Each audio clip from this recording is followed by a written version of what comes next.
Hello friends, मी मानसी तुमच्या सर्वांचं स्वागत करते आपल्या आजच्या या सेशनमध्ये. आज आपण तुमच्या इंग्लिश मधला जो लेसन आहे टू फेबल्स आपण वाचत होतो मागच्या सेशनमध्ये, त्यालाच पुढे कंटिन्यू करू. एक अजून कहाणी आहे या कथेमध्ये. आपण एक कहाणी वाचून चुकलेलो आहोत आणि दुसरी कहाणी आज वाचायची आहे. तर चला बघूया टू फेबल्स. तर जसं की तुम्हाला लक्षात असेल, आपण आपल्या मागच्या सेशनमध्ये ही कहाणी वाचली होती, the two friends and the bear. म्हणजे दोन मित्र आणि एक अस्वल.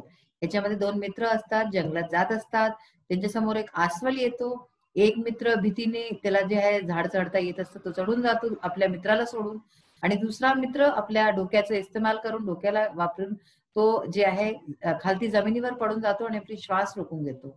आणि जो अस्वल आहे तो येतो, त्याला सुंगतो आणि त्याला असं वाटतं की तो मेलेला आहे, तर तो चालला जातो. आणि मग तो दुसरा मित्र येतो खालती आणि विचारतो की तो तुला काय म्हणाला. तर त्यांनी काय म्हटलं की अशा मित्रांचा कधीच विश्वास ठेवू नको जे आपल्याला अडचणीत सोडून जातात. तर ही आपण कहाणी मागच्या सेशन मध्ये वाचलेली होती. ह्याच्यात काही महत्वपूर्ण भाग आहेत बघा. इकडे लिहिलंय, note that we do not use the apostrophe in its in phrases like it's had. बघा आता आपण इट्स हा जो शब्द आहे हे दोन तरीक्याने लिहितो. एक तर हा जसा लिहिला आहे इट्स, याचा अर्थ इट्सच म्हणजे त्याचा, याचा अर्थ काय त्याचा. जेव्हा आपण फ्रेज लिहिलं इट्स हेड, त्याचा अर्थ आहे की त्याचा हेड, त्याचा डोकं. आणि दुसरा प्रकार असतो इट्स मध्ये आपण अपॉस्ट्रॉफी लावतो, म्हणजे इट लिहून अपॉस्ट्रॉफी म्हणजे काय, वरचा कॉमा एक लावायचा, वरती जो लावतो कॉमा त्याला अपॉस्ट्रॉफी म्हणतात. आणि मग एस, तर त्याचा अर्थ असतो इट इज. ठीक आहे, इट इज म्हणजे ते आहे असं. सपोज मी म्हणते की इट इज अ फॅन, तर म्हणजे की ते एक फॅन आहे, हे एक फॅन आहे. तर अशा प्रकारे इट्स मध्ये दोन प्रकारचे असते. हे इट्स हेड म्हणजे ह्याचं त्याचा डोकं. आता वर्ड मिनिंग्स बघूया फटाफट आपण. स्लाउच्ड एक शब्द आला होता. Walked away with its shoulders bent forward, म्हणजे शोल्डर्स बेंट फॉरवर्ड. शोल्डर्स म्हणजे काय, हे आपले कांदे.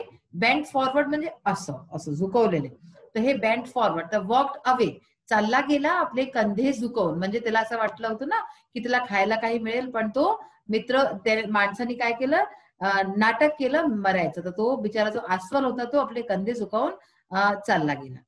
कॉम्रेड हा शब्द आला होता, याचा अर्थ आहे फ्रेंड म्हणजे मित्र किंवा कंपॅनियन किंवा जो साथी आहे आपला. मास्टर ब्रून हा शब्द घेतला होता, याचा अर्थ आहे मिस्टर बियर. आणि डेझर्ट म्हणजे लिव्ह बिहाइंड. एक डेझर्ट म्हणजे असतो रेगिस्तान, आपण त्यालाही डेझर्ट म्हणतो. आणि या डेझर्टचा अर्थ आहे लिव्ह बिहाइंड म्हणजे मागे सोडणं, मागे सोडून चाललं जाणं असं. ऍट अ पिंच हा शब्द आला होता, याचा अर्थ आहे इन अन एमर्जन्सी, म्हणजे अशा वेळेला जेव्हा आपल्याला खूप जास्त कोणाची जरूरत असो. हे इथे आलं होतं ना, never trust a friend who desserts you at a pinch, म्हणजे कधीच अशा मित्राचा विश्वास नका करू. ट्रस्ट म्हणजे विश्वास नका करू. हू डेझर्ट्स म्हणजे हू लिव्ह बिहाइंड, हू तुम्हाला सोडून दे, जो तुम्हाला सोडून दे. At a pinch in an emergency, अशा वेळेला आपल्याला जेव्हा सगळ्यात जास्त जरूरत आहे तेव्हा सोडून देत, अशा मित्राचा विश्वास नका करू. क्वेश्चन आन्सर्स आपण बघितलेलेच आहेत ह्याच्यातले. आता आपण आपली नेक्स्ट स्टोरी बघूया, the town Mouse and the country Mouse. He story पण खूप छान आहे, the town Mouse and the country Mouse. Town Mouse ह्याला समजून घ्या, माऊस म्हणजे काय, उंदीर. आणि टाउन माऊस म्हणजे शहरी उंदीर, आणि कंट्री माऊस म्हणजे गावाचा उंदीर. तर हे दोघांची कहाणी आहे. Once upon a time a town mouse went on a visit to his cousin in the country. एकदाची गोष्ट आहे, एक टाउन माऊस म्हणजे की एक शहरी उंदीर आपल्या कझिन म्हणजे आपल्या चुलत भावाकडे गेला इन द कंट्री. कंट्री म्हणजे कुठे, म्हणजे गावात, गावात गेला. The country Mouse was a simple rustic fellow. Country Mouse जो इथला उंदीर होता, गावाचा उंदीर होता, तो एक फार साधारणसा सिंपल राहणारा, रस्टिक म्हणजे कसं गावाचा, गावाचा असा टाईपचा होता. He loved his town friend, आणि त्याला आपल्या मित्रांशी खूप प्रेम होतं. टाउन फ्रेंड म्हणजे जे त्याच्या बरोबर राहणारे अनेक मित्र होते, सगळ्यांशी खूप प्रेम होतं. He gave him a hearty welcome. तर तो जेव्हा त्याच्याकडे पोहोचला, त्यांनी हार्टी वेलकम म्हणजे अगदी हृदयात त्याला अभिनंदन केलं, स्वागत केलं. Beans, cheese and bread were all he had to offer. म्हणजे ह्याला असं समजा की उंदिराने जे त्याला खिलवलं ते त्याच्या साधारण जेवण होतं त्याच्याकडलं. बीन्स आणि चीज म्हणजे की चीज असतं ना, तुम्ही टॉम अँड जेरी बघितलं असेल, तर त्याच्यामध्ये चीज असतं पनीर सारखं, आणि ब्रेड, हे सगळं त्यांनी ऑफर केलं. तर हे सगळं त्यांनी त्याला दिलं. But he offered them freely, पण त्यांनी ते फ्रीली म्हणजे तू किती पण खा असं जे दिलं, मनापासून खूप स्वागत केलं त्याचं. साधारण जेवण होतं पण छान होतं. The town mouse rather turned up his long nose. आता काय झालं, टाउन माऊस जो शहरी माऊस होता, जो शहरी उंदीर होता, त्यांनी turn up his long nose, म्हणजे त्यांनी असं आपले असं करतो ना आपण की हे काय जेवण देऊन दिलं बुवा असं. At this simple country fair and set, अशा अशा जेवणाला पाहून त्यांनी नाक आपली सिकोडली आणि म्हणाला की हे काय आहे, हे कसं जेवण आहे, असं बोलला. I can not understand cousin how you can put up with this poor food. मला कळत नाही भावा की तू अशा प्रकारचं साधारण जेवणाबरोबर कसं राहून घेतोस. But of course you can not expect anything better in the country. म्हणतो हो पण ठीकच आहे, गावात आणि ह्याच्यापेक्षा जास्त चांगलं काय मिळेल. Come with me and I will show you how to live. तू माझ्या बरोबर ये आणि मी तुला दाखवतो की कसं राहायला जातं. When you see town life, जेव्हा तू शहरी जीवन बघशीलस, you will wonder how you could ever live in the country. तेव्हा तुला असं वाटेल, तुला आश्चर्य वाटेल की तू आतापर्यंत गावात कसा राहिला. इतकं चांगलं म्हणजे शहरी जीवन आहे असं तिचं म्हणणं होतं. No sooner said that done, the two mice set off for the town and arrived at the big house where the town mouse lived in a hole. तर अशा प्रकारची ह्यांची संवाद झाली, त्यानंतर ही गोष्ट झाली. म्हणजे जो टाउन माऊस होता तो त्याला घेऊन आपल्या जे आहे घरी गेला, जिथे तो राहत होता. Arrived at the big house, खूप मोठ्या घरात गेला एका, जेव्हा जिथे तो राहत होता, जिथे तो शहरी उंदीर राहत होता.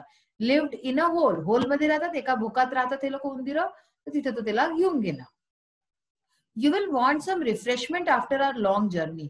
तर तो म्हणतो की तुला काही रिफ्रेशमेंट म्हणजे खाय प्यायचं हवं असेल, इतक्या लांब आपण यात्रा करून आलोय. Set the polite town Mouse. अशा प्रकारे खूप पोलाइटली, विनम्रतेने तो जो टाउन माऊस होता, उंदीर होता जो शहराचा, तो म्हणाला.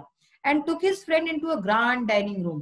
आणि मग तो आपल्या मित्राला, आपल्या भावाला जे आहे खूप मोठ्याशा डायनिंग रूम म्हणजे जिथे जेवलं जातं, तर खूप मोठ्याशा अशा जेवणाच्या रूम मध्ये घेऊन गेला. There they found the remains of a fine feast. तिथे त्यांना खूप बढिया जेवणाचे असे रिमेन्स म्हणजे काय, उरलं सुरलेलं, जे उरलं सुरलेलं मागचं असतं ना, तर ते त्यांना मिळालं. सून द टू माईस वर eating up jellies and cakes and all that was nice. आणि खूप लवकरच ते दोघं उंदीर जे आहे मिळून खूप बढिया बढिया त्यांचं जेवण होते. जेलीज होत्या आणि केक होते आणि खूप छान छान ते पदार्थ होते, जे लोकांचे उरले सुरलेले खालती जमिनीवर पडलेले होते, दोघे जण खात होते. आता आपण या पेजचे एकदा वर्ड मिनिंग्स बघूया.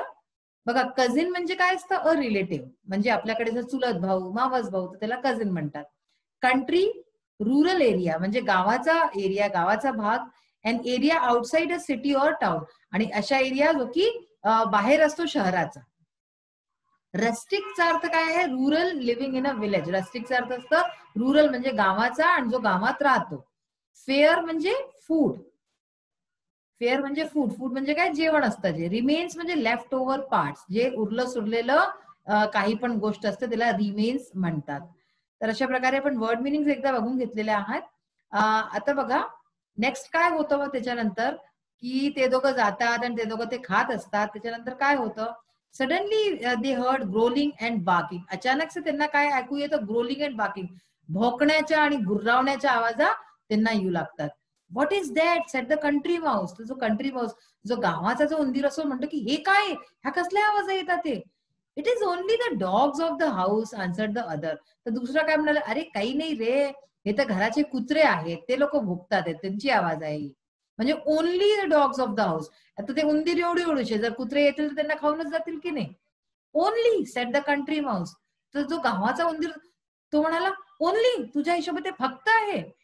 I do not like that music at my dinner. मला आपल्या रात्रीच्या जेवणात अशा प्रकारचा संगीत असा आवडत नाही. म्युझिक म्हणतोय तो त्यांच्या भोकायला. Just at that moment the door flew open. आणि तेव्हाच एकदम जेव्हा हे लोक बोलतात, ते डोर फ्ल्यू ओपन म्हणजे दार एकदम से उघडलं. In came two huge mastiffs. आणि आत कोण आले, दोन मोठे मोठेसे असे जे आहे डॉग्स आले. And the two mice had to scamper down and run off. आणि त्या दोन्ही उंदरांना स्कॅम्पर म्हणजे काय झालं, भिवून आणि त्यांना तिथून पळावं लागलं. Goodbye cousin said the country mouse. तर अशा प्रकारे तो म्हणाला, जो कंट्री माऊस गावाचा जो उंदीर होता, तो काय म्हणाला, भाई गुड बाय, मी जातोय भावा. What going so soon set the other. तर दुसरा म्हणाला, अरे तू इतक्या लवकर जातोय. येस ही रिप्लाइड, हो.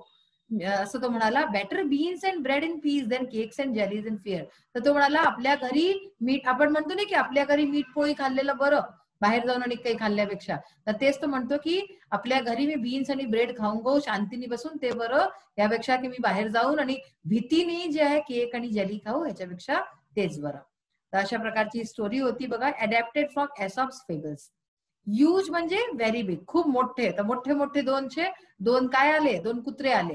आणि मॅस्टिफ्स म्हणजे big dogs of a special breed.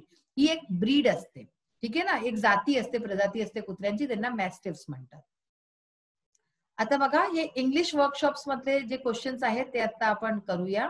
Translate आपण करून चुकलेलो आहोत आधीच आपल्या मागच्या सेशन मध्ये. आणि ट्राय टू राईट, हे सगळे आपण करून चुकलेले आहे. Write the moral of the story in your mother tongue using your on words.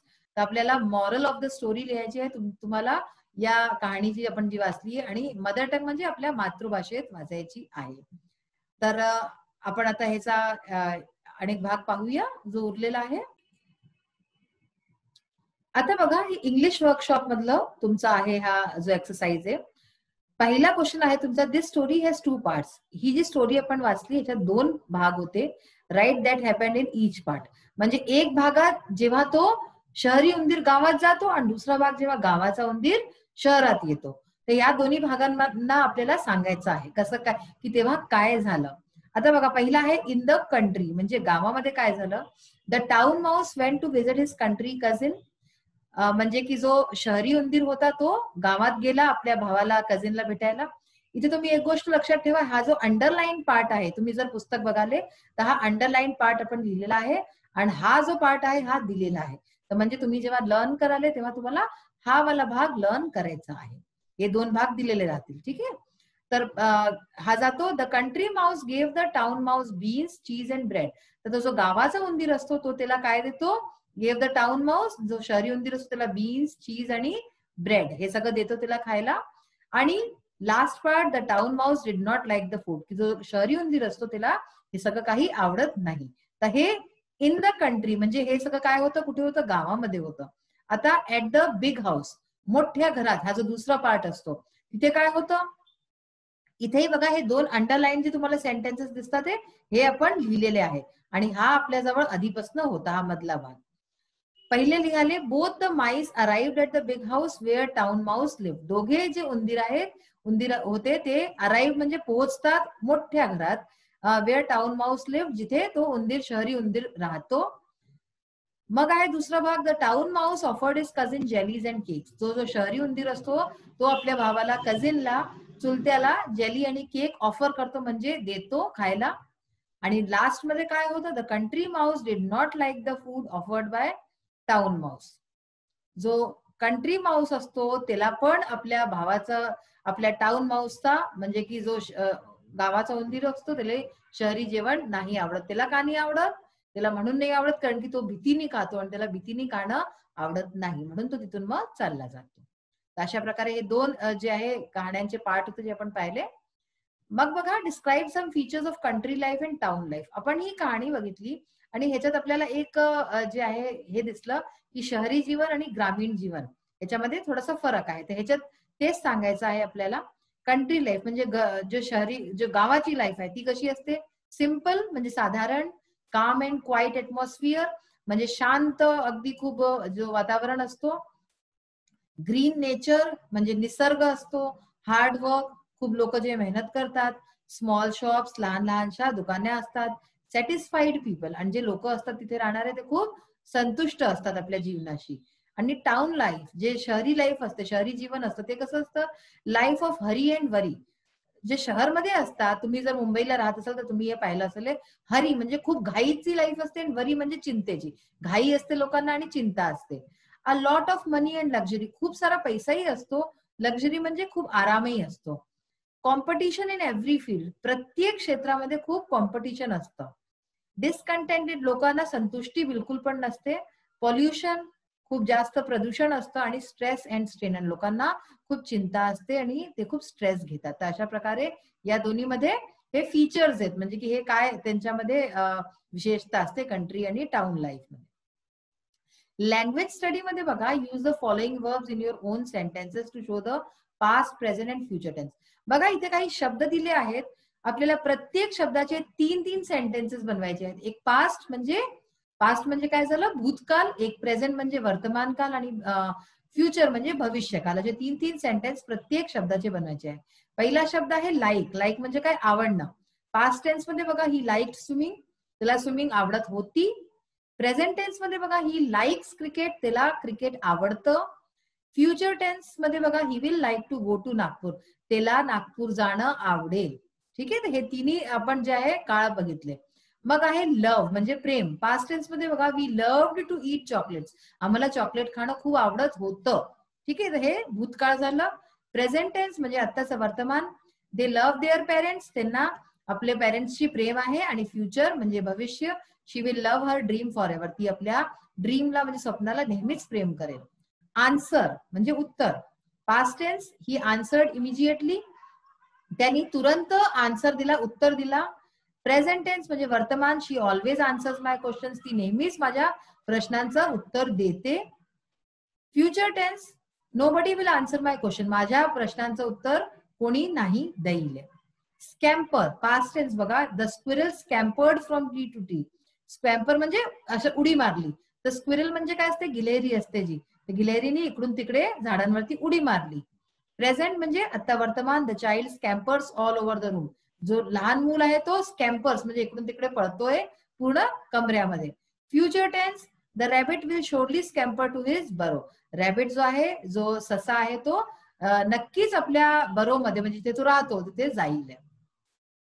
मग आहे वेट. वेट म्हणजे थांबायचं, थांबणं. We waited for him for a long time, आम्ही त्याची फार वेळ जी आहे वाट पाहिली. Present tense, they always wait here for their bus, ते नेहमीच इथे आपल्या बसची वाट बघतात. Future tense, I shall wait for the right opportunity, म्हणजे मी आपली राईट ऑपॉर्च्युनिटीची, ठीक वेळाची वाट बघेन. ठीक आहे, तर हे झालं अशा प्रकारचे टेन्सेसचं. तर आज आपण ही दुसरी स्टोरी पण वाचली आणि आज आपण फार महत्वाचं टेन्सेसच्या बद्दल वाचला. ते टेन्सेस तुम्ही परत बघा आणि असेच तुम्ही स्वतः पण जे आहे सेंटेन्सेस बनवायचा प्रयत्न करा, कारण की तुम्ही हे करू शकतात. आजचा सेशन इथे फिनिश होतो. नेक्स्ट सेशन मध्ये परत भेटूया. Till then bye, have a nice day. Thank you.